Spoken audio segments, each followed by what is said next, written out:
Hey, everybody, and welcome to Common Good Conversations, a podcast working to create deeper narratives at the intersection of faith and politics for the common good in West Michigan. My name is Nick Brock, and I am the Executive Director for Vote Common Good West Michigan, and co-hosting with me today is Shawn Skinner. Shawn. Hi. How you doing? I'm doing all right. Yourself? I am well. I am good. Today, Shawn, we have the privilege of being in conversation with Chris Tanner from the Zeeland Area Action Committee, or better known as ZAAC ! ZAAC is a political organization of non-partisan citizens that formed a committee to educate and inform the Zeeland area about local politics.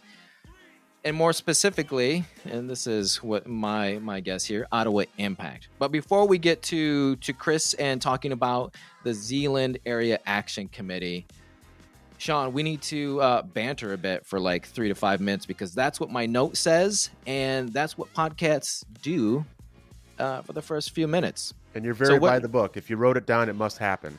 So that's right. That's right. Banter 3 to 5 minutes, then we have to do it at least to 4 minutes and 59 seconds. Otherwise, your OCD will kick in and you will lose all motor functions the rest of the day.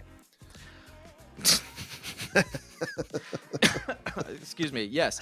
Yeah. So what do we got here? What do we got to talk about for the next few minutes before we get into the real nuts and bolts of our conversation? Any thoughts? Well, the last podcast we talked a little bit about things that happened at Christmas. We didn't cover New Year's. So what did you do on New Year's other than cancel your party and force me and my wife and the kids to stay home and not come over and play cards and have the girls play with their cousin? You selfish person. Yeah, that's unfortunate. We had to cancel New Year's Eve 2 years in a row. And I'm going to blame this on my wife, Christina. So Christina... Like any good husband would. Yeah, as you do. And I think that's why you get married. So you have kind of a scapegoat. But she got a sinus infection and just, feeling horrible. And the day of, I was like, you know what, you're just not feeling great. You don't need to, prep all the food, be host and, act merry and all this business. So yeah, unfortunately we had to cancel, but I was really looking forward to, having a bunch of people over, a bunch of friends and family to include, your group because there's a lot of kiddos in the group.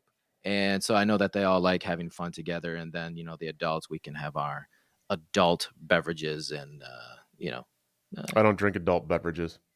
Oh, no. What kind of beverages do you drink? Oh, just H2O water.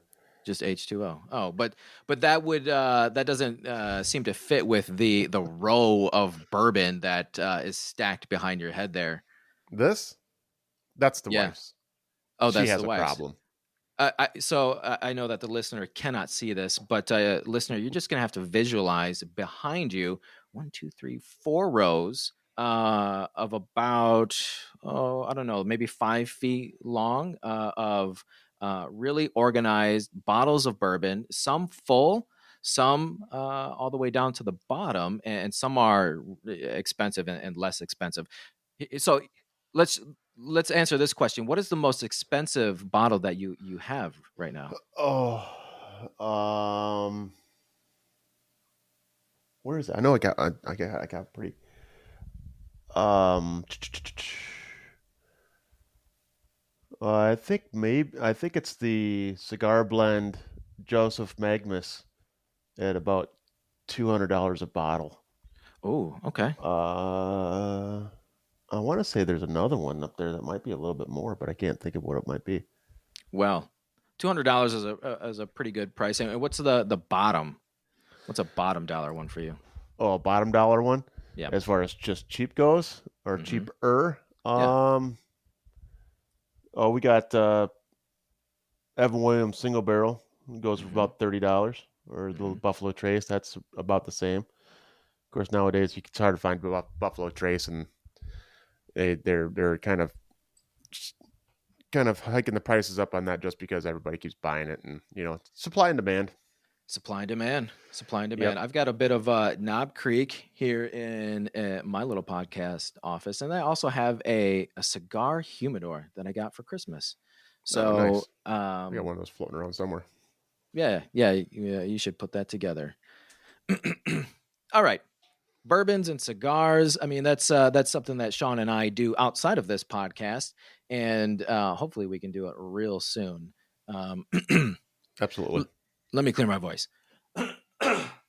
Good job. All right, back to the matter at hand. As mentioned previously, we have the privilege of being in conversation with Chris Tanner. Hi, Chris. Hey, everybody. Now, Chris, welcome to the program. Thanks for being with us this morning. Just to remind our audience here, ZAAC is a political organization of nonpartisan citizens that formed a committee to educate and inform the Zeeland area about local politics. Chris, let's just start off here by giving the listener a little information about yourself. Tell us a little bit about who you are. I guess maybe where you live, what you do, how long you've lived in Zeeland. So my name is Chris. I've lived in Zeeland for about 8 years now. It'll be 8 years in February officially. The wife and I moved back to Zeeland. She's originally from Zeeland from birth, and we actually bought her parents' house, like I said, like about 8 years ago. So we've lived in Zeeland for about 8 years now. Our kids go over to the middle school and the high school. Um, I have 4 kids, 2 graduated and 2 still in school. And I work for a healthcare organization, probably one of the larger ones in Michigan. And I work on the tech side for supply chain. So we get to work from home. It's really nice. Zealand, especially in the summer, you go sit on your porch. Not enough noise to drive you away, but pretty enough to sit outside and enjoy the weather. So Yeah, nice. Downtown Zeeland is really beautiful. Do you have any favorite hangout spots to go to? I know that it's not large down there, but do you have any go-to spots? so for an everyday hangout with friends, I would prefer go to Triple Root. Triple Root is probably one of my favorite places to go. They do like local beer and wine. I guess they now have liquor. I saw they had liquor in there last time we were in there, which I thought was a little odd, but you could get a whole bunch of different wines. I used to take Friday meetings from Triple Root. But if drinking's not your thing, they have a local board game store called Out of the Box, which is like the best place to go. I have membership there. I probably spend quite a bit of time in there. Saturdays they do like board game hangouts. Thursday night is board game night. They have all sorts of cool things. They run events for kids, everything you can think of. I'm a board game nerd, so Man, so board game nerd. What is it? What does a board game nerd like you then play at a place like that? So it depends on who's there, right? So it depends on what type of game you're into. So I play everything from like an average like pickup card game, and then I play competitively. I actually play a game called Star Wars X-wing miniatures, and I'm currently getting into a new competitive card game called Star Wars Unlimited, but that's not going to be released until March. So the X-wing thing is like little miniature X-wings, and they fly around, and you control X amount of points for ships, and you get to maneuver them fancily on a star type map, and it looks really cool. So safe to say that you're a Star Wars fan, Yes. not a Trekkie. I am kind of a Trekkie. Yes, I actually like Star Trek was my original first love. Because that's what my father grew up with, which is funny because like how I grew up, Star Trek didn't fit into my father's political and religious beliefs. Oh, But we geez. watched a lot of Star Trek. Like he loved Star Trek. That was like his favorite thing. So I grew up on Star Trek, but then as I got older, I started liking Star Wars more.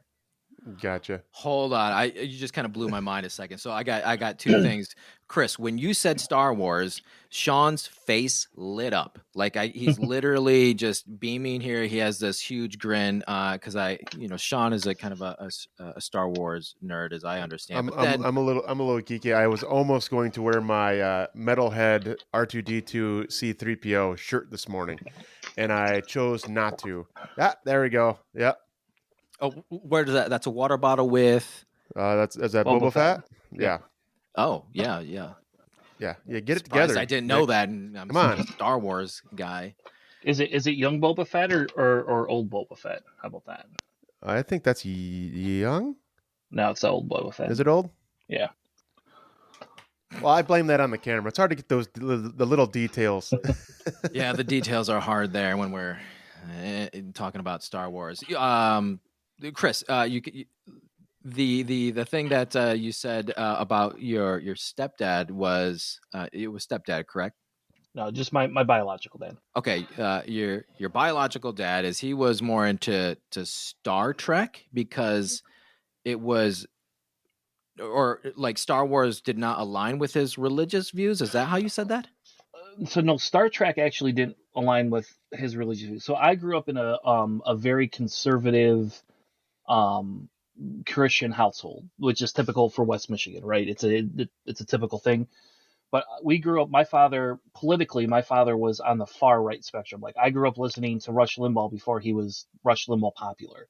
Like when he was on Saturday afternoons, and nobody really listened to him. So like I grew up in a very conservative political house. So Star Trek, like as an adult, I've gone back and watched Star Trek, and I've seen, well, the political alignments and some of the political discussions inside of Star Trek were very heavily missed on my father. Hmm. That's interesting, and I didn't know you could pull that out from watching Star Trek, but I haven't Well, maybe watched you too need much to of Star do Trek some more anyways. research there, Nick. Yeah, Sit I know. down, put some time in. I know. All right. Any other Star Trek, Star Wars talk before we get to it? No. Why? Why talk more about We that? can. If Yeah, Sean's a Star Wars nerd, I mean, we could spend hours. Well, I was going to say you said that's the old Bubba Fett that's on your thermos there or whatnot. Now, old Bubba Fett, as in pre-digested Bubba Fett. No, that is that is from the new Book of Boba Fett show Okay, that was not my favorite. So I started watching a little bit of it, and I there's so much out there now with all of it. I'm still in the middle of getting back into the Mandalorian and what was the name of the series with Darth Vader and Obi-Wan? Obi-Wan, yep. Yeah, I think we got one more episode on that. But I make the mistake of starting to watch those with the wife, and then when she kind of zones out, I can't finish them without her. So,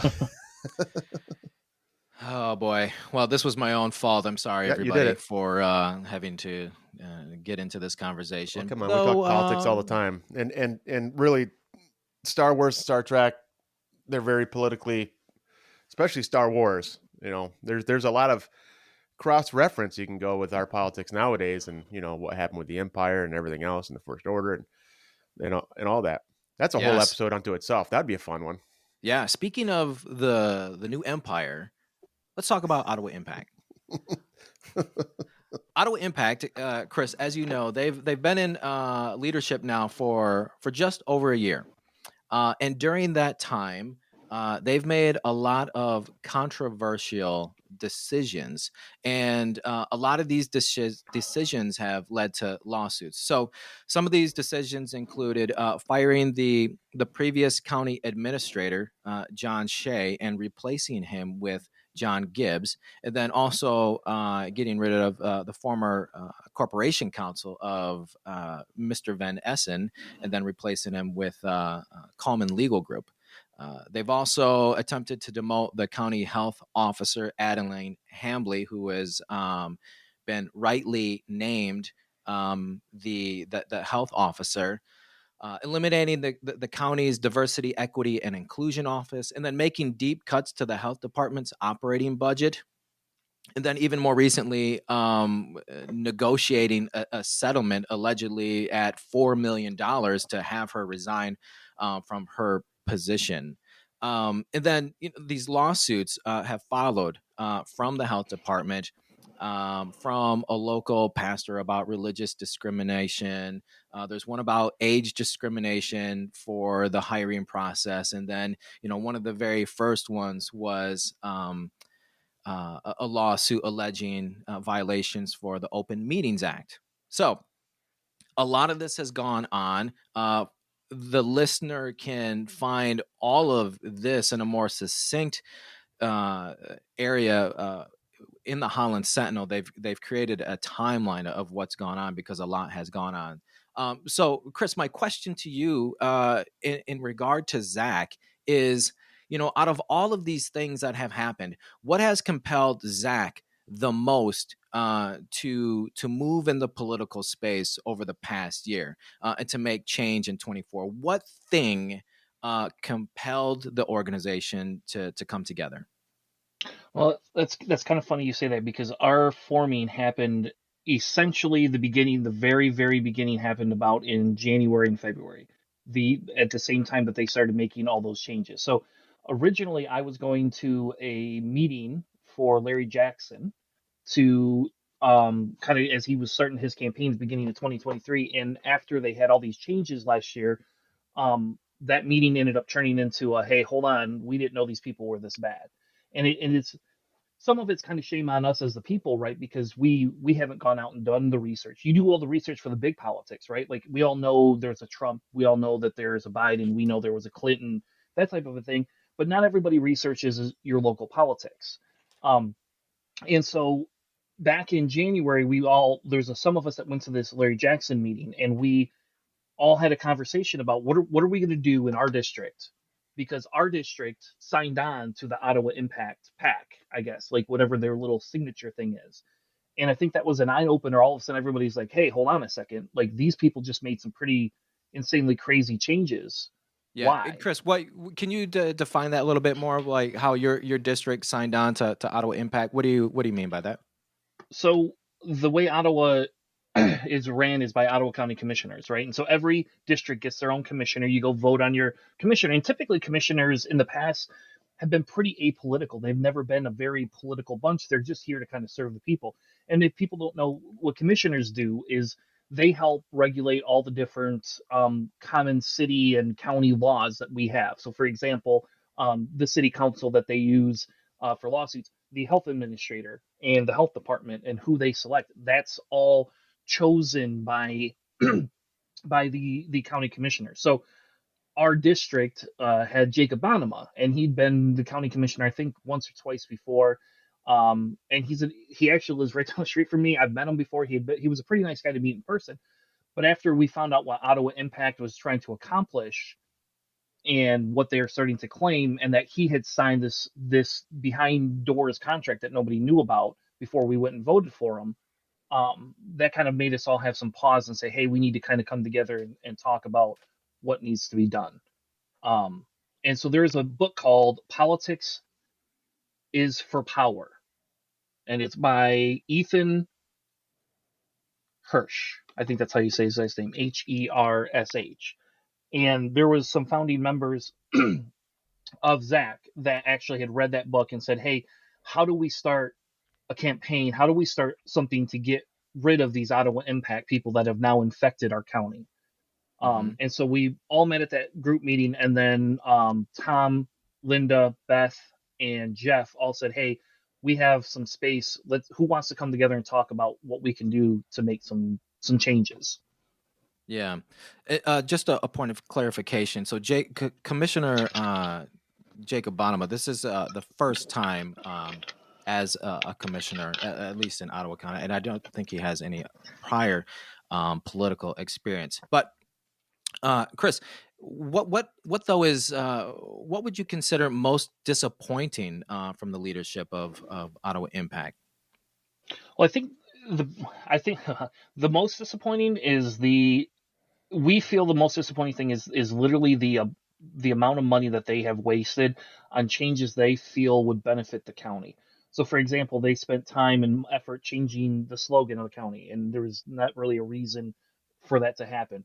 They've appointed Gibbs and have spent more money on that commissioner and allowing him to hire a assistant, I guess, that makes more money than they had before. And then obviously the $4 million lawsuit has just kind of like the icing on the cake, right? Like, they all of a sudden, if you want to be fiscally responsible, right, which is kind of a tenet that I think a lot of West Michigan believes in, they don't feel very fiscally responsible.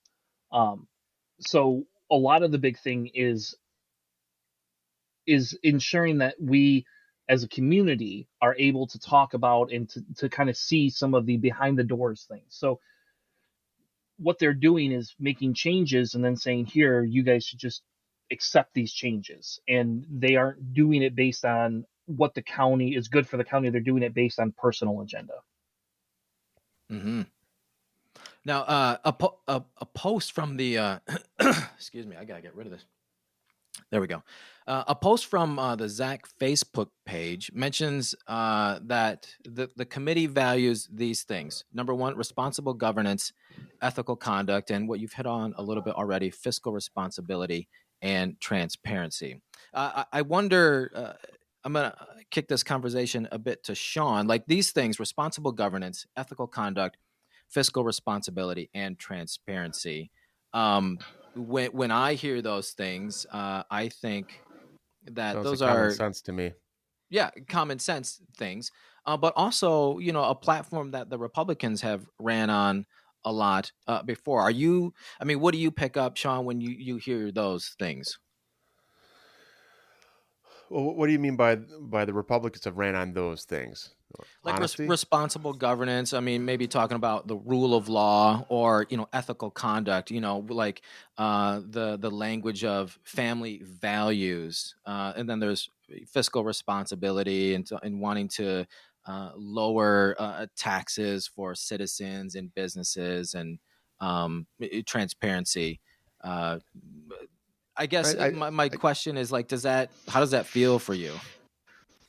I guess it kind of feels like any other politics to me, where it's the pick and choose policy of whatever party wants to use to try to get their point across to whatever voting base that they're looking at. Mm-hmm. It's kind of the way I look at it. Within politics, I don't really feel like I can trust much between what a lot of politicians say to begin with. So when they're discussing things that way, sometimes to my detriment, I kind of zone out sometimes when because I don't know, sometimes I just don't believe them. When they try to send family values and stuff like that, and then you find things out later, then it just reinforces skepticism and stuff like that. Mm-hmm. So there are these kind of catchphrases and words to really draw people into politics and into whatever campaign. And so, like Chris with ZAAC, these are some of the catchphrases for the committee: responsible governance, ethical conduct, fiscal responsibility, and transparency. I'm wondering if you'd be able to walk us through these a bit. Like, what does responsible governance mean to ZAAC in contrast to the leadership of Ottawa Impact? So responsible governance relates to the fact that we don't want to see changes made based on a personal agenda. So the committee is made up of, we have a mixed political committee, so not everybody's left, not everybody's right. Some people are in between. Some people were apolitical until this happened. And so the idea behind a responsible governance is that we aren't going to have people that come in and want to make big changes that are going to go against the greater good of the county. So in relation to Ottawa Impact, when they want to come in and say, well, we want to get rid of the health director, and it's not that we want to replace it with an actual person who has a degree in healthcare.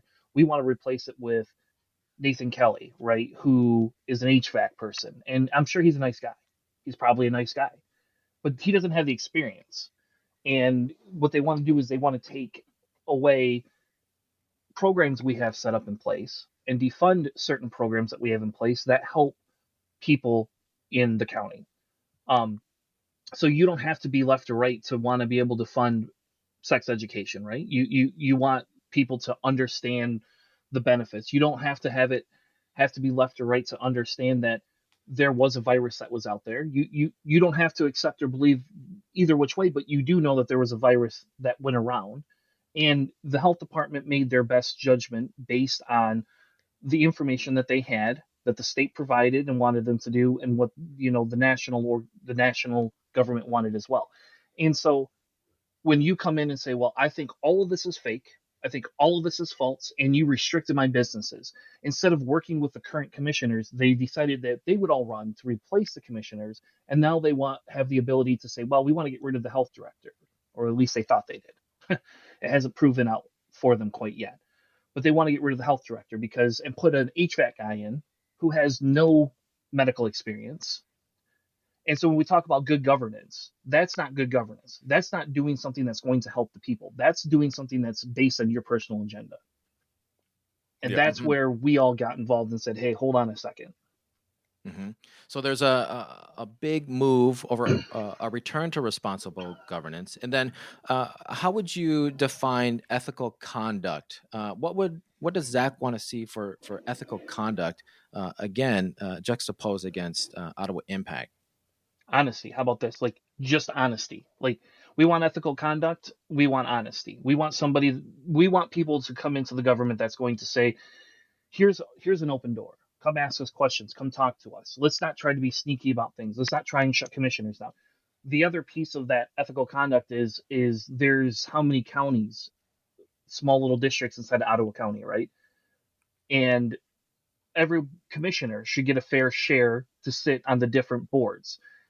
The non-Ottawa Impact currently commissioners are being relegated to the back of the room, and they're saying, hey, your district doesn't matter unless you fall in line with us. So ethical conduct is not saying whether you agree or disagree with us, we're going to give everybody a fair share. Ethical conduct says everybody should get that share, and we aren't going to restrict it based on the fact that you don't believe the same way we do. So kind of come with what you want to talk about, and I don't have to agree with you, and you don't have to agree with me, but we have to be able to hear each other's sides. We can't just put you in the back of the room and say, nah, shut up, we don't care. Yes. And currently right now, for example, Bonema has spoken out against Ottawa Impact, and Bonema has broken his contract with them. And what has happened is they've told Bonema, well, you don't get a seat at the table anymore. You were on, let's say, 4 committees. You're now going to be on 1. And don't quote me on how many committees he was originally on. I'd have to look that up. But they have pushed him. They've pushed Zylstra. Anybody that opposes them, they are pushing to the back of the room. And that's not, in my opinion, that's not very ethical. They're in Siberia. Yeah. Yeah. A couple of examples of that for Commissioner Bonema was, when one of the reasons for, I have to remember how this went, but he was censured not only by the Ottawa County Republican Party, but also the Board of Commissioners, Ottawa Impact, for his he filed a harassment I think complaint within the department for the county. So he was claiming that the county administrator John Gibbs was harassing him and just kind of being belligerent. So that was after an investigation that was found not to be true, but that set the groundwork for, hey, anybody who moves against the party, who dares to speak against what the chair Joe Moss is doing in Ottawa Impact, they're going to be put in the corner. And there's let's see, a few other examples of that too, where Jacob Bonema has been highly critical of the decisions made by Ottawa Impact during his time. It was talking about a lot of these controversial decisions, and more so with the health director Adeline Hambling and how she is treated in the way that they wanting to push her aside. And then most recently with these new committees formed. Jacob Bonema being his district is Zeeland, and then parts of Holland Township, I believe. There's a committee that is involved in his district, but yet he is not involved in that committee. So it's a pushing away, a moving away of the table when you disagree with Ottawa Impact, and they'll call you a rhino, they'll call you a do nothing Republican, and then they'll say, hey, you can go move over with the Democrats because we just don't like the Democrats, so we're just going to push you to the side. So all that to say is, you want ZAAC wants to see some more ethical conduct and to have some voices at the table who will dissent and be able to stay there. Is that correct? More or less, depending on Yes. the extremism of the statement. Yes. Yeah. And we want people. Again, whether Bonema is the right person or not, we're not making a judgment call on that. We're just saying we could tell based on what they're doing with Zylstra and Bonema and some of these other people that they are not willing to listen and invite people that disagree with them. They want. I hate saying some of these words, but like it feels like they want this like autocracy where they can just control every little aspect of things, and we just all go do what they want, or we all accept what they're going to do, and that's kind of what ZAAC is. We're saying, hey, hold on a second, that you don't get to make that decision. We're the people. We put you in office. If we disagree with you, we could take you out of office. Mm-hmm. Palpatine thinks otherwise. Palpatine 100% thinks otherwise. Though I would almost say that Joe Moss feels more like a what I would call an evil Jar Jar Binks. There you go. We'll call him Sith Jar Jar Binks. There it is. There's the Star Wars lingo. That almost seems pretty insulting. He's been called worse, but he won't be called worse on this program because that's not how we operate. So you'll just have to go with your Star Wars lingo. Chris, I'm wondering how ZAAC feels about Jacob Bonema. I believe it's in his intent to run again, and he has clearly positioned himself away from Ottawa Impact. I mean, he was critical of them in this, and then the Ottawa Impact said, all right, goodbye. You're no longer with us. And he continues to be critical. And even like Commissioner Doug Zylstra, a Democrat, has says, hey, I have a good working relationship with Jacob Bonema. As ZAAC seeks candidates to run in 2024, how do they feel about Jacob Bonema? Or is that just like, no, we don't want Jacob Bonema at all? Well, so we'll put it this way. So the cards are not out for Jacob Bonema. I think that there's past sins that I would call signing up with Ottawa Impact, being a part of it. Somebody that's part of that process signed up for something that they didn't quite understand. And I think that there's some responsibility and ownership that needs to be taken that has not specifically been taken. We haven't heard a statement that comes out and says, oops, I made a really big mistake. I'm really sorry, guys. We made this huge mistake. So there's a little bit of concern around some of that. There is some other concern around some of the way he votes, right? And the biggest thing for us is, when you have a new candidate, you can't see how they vote unless they've worked in politics before. Bonema has given us a record. We have a record to look at. And so before we would make a decision, we'd all sit down and go, okay, hey, what's his voting record? So he could speak all he wants and speak out against Ottawa Impact now and say, oops, I'm sorry, I shouldn't have done this. But how did he vote? Did he vote mainly with the Ottawa Impact team? Did he vote against it? Because like our belief is that the commissioners are not here to say, well, I don't agree with the main, but I'm going to vote with them, because it doesn't take a consensus vote to pass something there. They don't have to have unanimous. It's not like that. They just have to have a majority for certain styles of votes. So we would have to sit down and actually go through Bonema's voting record, which that is something that is on the docket to do before we could say, hey, he's in or out. So I'm not going to say we believe he should be out. But I will say that he is definitely going to be scrutinized, because there is a little bit more responsibility he should be taking than what we had originally seen. He's got a little hill to climb to get the trust back. Yes. That's how I would put it. Like, we don't want to dismiss anybody out of hand, right? But his voting record is going to show, did you sign and vote with things that are not fiscally responsible? Did you sign and vote with things that are irresponsible governance, right? Like, if you did, then it's going to be hard for us to get behind them. But if your voting record shows the opposite between that and your conversations, then hey, okay, maybe that's a possibility. But because that's apolitical, if we have somebody that wants to come from the middle or the left to challenge him that also does those things, we're not going to say, well, you shouldn't run because of Jacob Bonema. We're never going to say that. We're going to say we want the most amount of candidates to come because we want county commissioner positions to no longer be this little box people just check. Just go, oh, hey, there's a person here. What a lot of people don't know is if they run unopposed, they can get put in there if they get enough minimal amount of votes, right? So the problem becomes is if we don't actually start opposing some of these, and people are going to go, this is local government. Why are we spending so much time doing this? But what I would argue, and I would argue on a grassroots piece, is if we don't focus on local government, you're never going to change bigger government.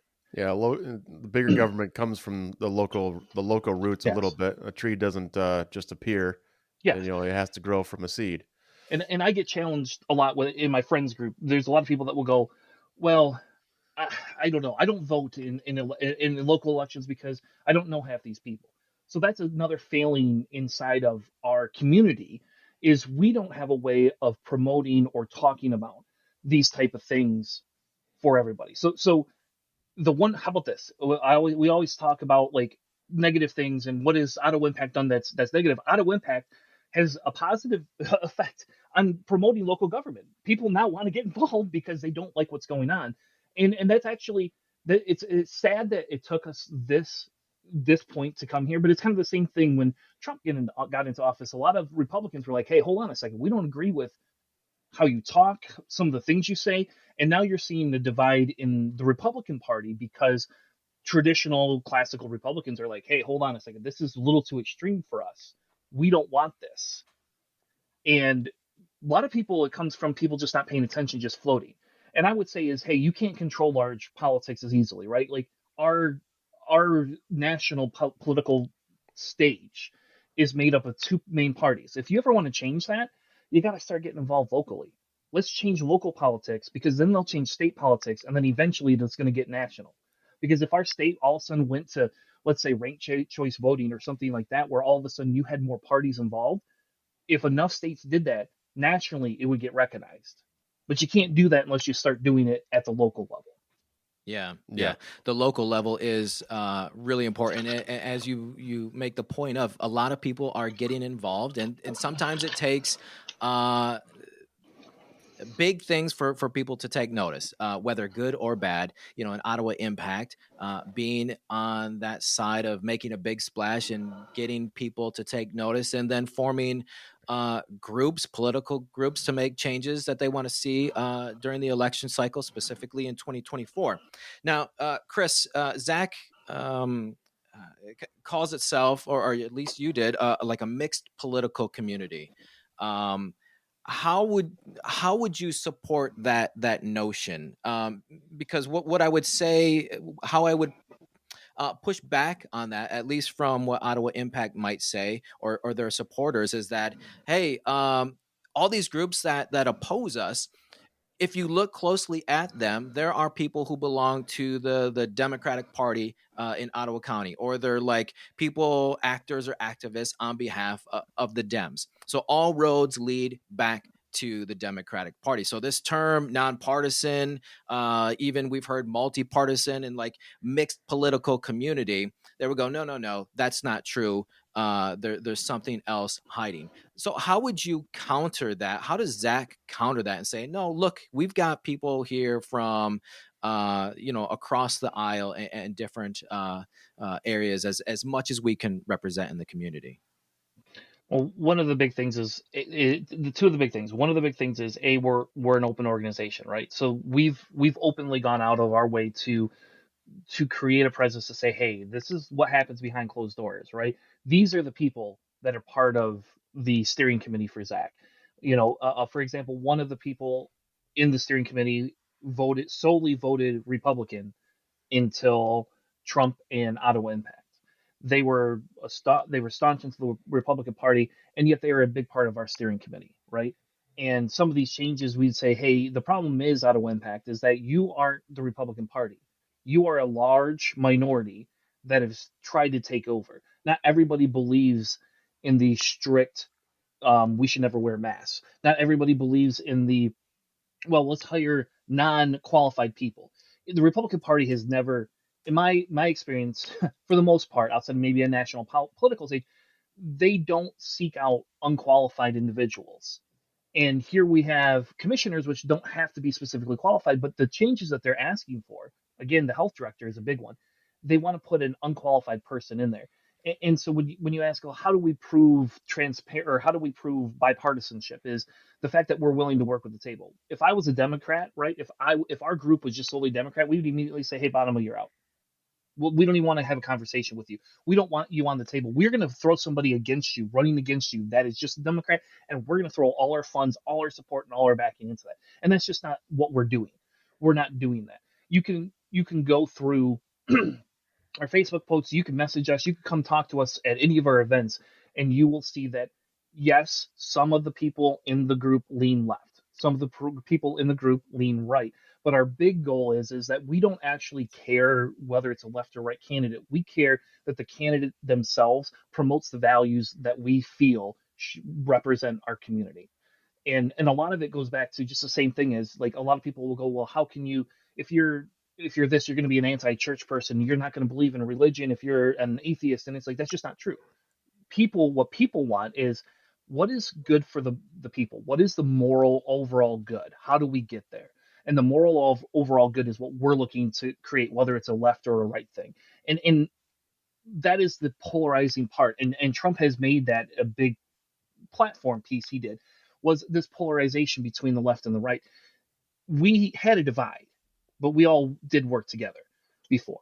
And that's what we're saying is, hey, can we put our political differences aside for just a second and say, hey, can we agree on these 4, 5 little tenets and get together? And you may believe we can get there a different way than we believe we can get there, and that's fine. But at least we believe in these 5 tenets, right? And that's where Ottawa Impact falls down, because those are not the tenets that they believe in, and those are not the tenets that they have actually demonstrated to the people. So they could say that they are for fiscal conservacy, but they're not. $4 million lawsuit sure as heck does not tell me. I mean, you're telling me you're that upset that we had to wear masks and that the businesses got shut down when that was a state directive. You're that concerned that you're going to spend $4 million of taxpayer money to put a new health director in who doesn't have the qualifications. That's just Did they ever say mind-blowing. why they wanted him to be the health director? Was there any specific reasons, or we don't need to tell you guys nothing? We're going to put him there. I have not seen anything of coherent dialogue come out of that. No.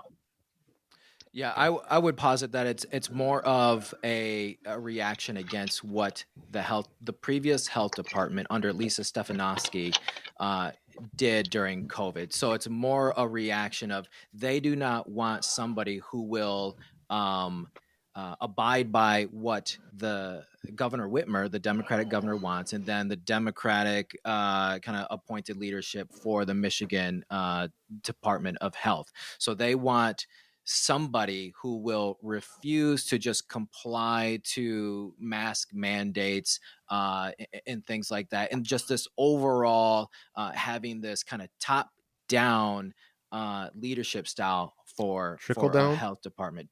Trickle down. So that's like, they want the candidate, this Nathaniel Kelly, who's displayed his opposition to that, and that's who they want to appoint. All right. Yeah. Here we have, gosh, Shawn, do you have a final question? We've got like maybe 2 minutes before we need to get out.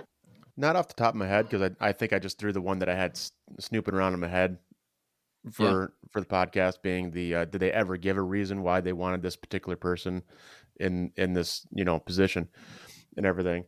But I would say that I feel a little bit on the same page with ZAAC in the way of, I don't want to see specific little parties that are only one way. It needs to be open for either side to be part of something.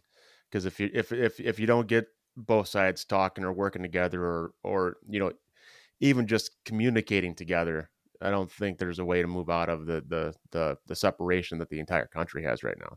And starting in the grassroots is I think really the way to do it. Yeah. So grassroots, Chris, how can people connect and support your work? Where do people go? What do people do to get connected with ZAAC? So our main form of communication is obviously via Facebook, and you can sign up to get a Facebook alerts. You can sign up. That's where we post the majority of the information. We also have a website that we just launched. That I don't even know if I'm supposed to tell you guys about it, but we did launch a website. Breaking news. ZealandAAC.com. um, Exclusive. we, we actually set it up probably a couple months ago, but we've never really made it a big public thing. But that is going to have like a donate button. So if you want to get involved, if you financially would like to donate, you're welcome to donate there. There also is a get involved tab, which will take you to a form that you could fill out. So if you want to sit on one of our committees, we have several different committees that work together to help put out some of the content. To help, we're going to get very active here in the next couple of months as candidacy starts to ramp up.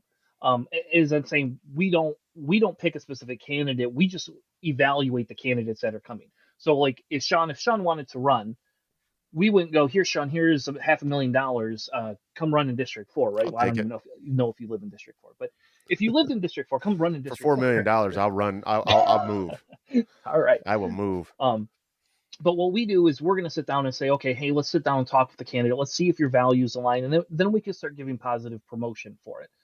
So our goal is we're working to build it. So if you haven't liked our Facebook page, that's the number one thing you can do. Go like our Facebook page. The number two thing you can do is go to the website or the Facebook page, and you can sign up to receive email alerts and email updates. We send out email updates a couple times a month. So our Facebook is the main course of information, but we send out a bulk detailed report, and that's where we'll be sending out information about candidates. The third thing you can do is go favorite that Google site, right? Go to our ZealandAAC.com, and you can just hit the little favorite button. We will be enhancing that site as we get political candidate information. That's going to be something that's on our agenda as candidates come up and we say, hey, here's a positive candidate, here's a negative candidate. We're going to start putting some of that together. And we're not going to make a stance to say we picked this one over this one. We're just going to say, hey, it aligns these, it checks these 5 boxes. This person checks these 4 boxes. This is kind of where we stand with them. And Despite then if what party they may be. we might put what party they are. That one has Oh, no, not been decided. I meant that they check this box or these boxes, despite whatever Yes, side that they're despite part whatever of. side they are. Yeah. Yeah. Because our goal isn't to say, well, this guy's a Democrat, you should go vote for him. This guy's a Republican, go vote. We don't care. I would love to see voting on the ballots with no left or right. Yeah, Just make people just names. Yeah, and I think that's where we all miss the Ottawa Impact piece of it. Like they didn't have candidates opposing them. Our goal is to help support candidates in District 4 that want to oppose, and even some of the other districts. We want to help oppose Ottawa Impact commissioners. And so if you have a burning desire, get a hold of us. We will connect you with the right people that can help you get involved in the district you live in if you would like to oppose Ottawa Impact. That is the Zeeland Area Action Committee, ZAAC with an exclamation mark. ZAAC is a political organization of non-partisan citizens that formed a committee to educate and inform the Zeeland area about local politics. And that was and is Christopher Tanner. Christopher, thank you for spending time with us this morning. And hey, that's the first time that I said Christopher. I've been going Chris. So What Chris the heck is and wrong with you, Christopher, Nick? thanks Going off for the spending rails time over with there. us this morning. Going rogue. Yeah. Thanks for having me. Absolutely. You can click out of this meeting, and Shawn and I will wrap things up. May the force be with you. And with you. Oh man, that was so appropriate. Live long and prosper. So it's so nerdy. Yeah, why not? Why does everything have to be so darn serious all the time? Yeah. Mm-hmm. And I say it in good fun, nerdy fun. Oh boy. Hey, we got a couple minutes. What's you know what I'm gonna say? What's your little takeaway here? Well, I had one thing running through my head when we were talking about the grassroots and the local politics is what spawns the global politics later on down the line. Mm-hmm. Or at least that's the way it should really be. I was also thinking about how people can or don't get involved in local politics, and how sometimes life can get in the way, and there's so much going on in life, that I can really see the hardship of really digging deep locally and getting into actually into politics, and how much time that type of stuff can take up somebody's time and everything throughout the course of, a year, especially if you got kids and stuff like that. So I can definitely see a reason why a lot of people wouldn't or couldn't, or don't want to dedicate the time into doing it, because there's so much stuff that goes on daily with everyone's life, with work and kids and school and, anything and everything, any hobbies they might have. Not everybody can make politics their hobby like others. Yeah, So I yeah, can yeah. definitely see this connection of people wanting, or just not really wanting to care too much, because there's a lot of drama in the politics too, and sometimes people just want to live, you know. So Yeah, I think that's when you have to get some things like ZAAC and some local advocates and parties and stuff like that you can do some research in and trust a little bit, and dedicate some time to, opposed to always having to try to do everything on your own and not know where to look, and become so overwhelmed that you're just like, you know what, I'm just going to live with my kids, and I'm going to do the things that make me happy in the time being, and not worry about that. You know what I mean? Yeah, yeah, for sure. It takes, as we've discussed before, it takes a lot of work to pay attention to what's going on. And there's a lot going on, a lot of information from a lot of different places. Um, but what I've learned in my experience, and I want to share this with others, is that you just need to take a small step. If people are willing to take a small step to learn about one thing, whether it's they want to learn about what Ottawa Impact is doing, and form an opinion of that, or if they just want to learn about what local governance is with the county commissioners or even their city council, uh, just participate. And sometimes it means like you might not have to watch a Saturday football game, or miss a Whoa, fantasy whoa, whoa, football whoa, league. whoa, whoa! Now Oh, you're was that asking. too? Now, That was too yeah, yeah. close to Now you're home. All asking a right. little bit much. Oh boy. You know, I don't take away my 3 to 4 hours of football, which is going to be over soon in like a month anyways, after the playoffs and everything. But the Lions are still in the playoffs. I'm drinking the Kool-Aid. I'm all in it. Drinking the Kool-Aid. Yeah, they're doing great. Keep drinking it. And Hey, everybody. Dallas screwed them. Dallas screwed them last week. Oh, I don't even know. But Oh, on a different note, oh, thanks for you gotta listening watch to this that. Common Good Conversation, where we work to create deeper narratives at the intersection of faith and politics for the common good in West Michigan. West Michigan. That's right. Be sure to share this program with your family and friends. And you can find us on Spotify, Apple Podcasts, and YouTube. Also, search for us on Facebook at Vote Common Good West Michigan Primary, and help us reach that 1,000 followers barrier. We are currently sitting at 836. And finally, subscribe to our weekly newsletter. You can find that at our website at Vote Common Good West Michigan.